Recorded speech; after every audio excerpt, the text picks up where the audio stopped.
Praise అలాడ్. ఈరోజు దేవుని వాగ్దానము యెషయా గ్రంథము 49వ అధ్యాయం 16వ వచనం. చూడుము, నా అరచేతుల మీదనే నిన్ను చెక్కి ఉన్నాను, నీ ప్రాకారములు నిత్యము నా ఎదుటనున్నవి. మనల్ని ఆయన తన అరచేతులతో చెక్కి ఉన్నారంట. మన జీవితాన్ని ఆయన చేతిలో చెక్కి ఉన్నారు. మనం ఎలా జీవించాలి, ఎలా ఉండాలి, మన జీవితం ఎలా నడవాలి అనేది కూడా ఆయన చేతిలోనే ఉంటుంది. అంతేగాని మన చేతి రాతల్లో మాత్రం ఏమీ ఉండదు. ఆయన చేతిలో మన జీవితం ఉంది. మనల్ని ఆయన చెక్కి ఉన్నాడు. ఆయన అరచేతుల్లో ఆయన మన చెక్కి ఉన్నాడు. ఆయన చేతుల్లో స్వస్థత ఉంది. ఆయన చేతిలో రక్షణ ఉంది.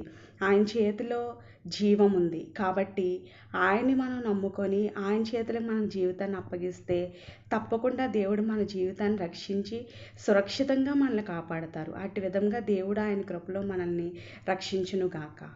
ఆమేన్. హల్లెలూయా.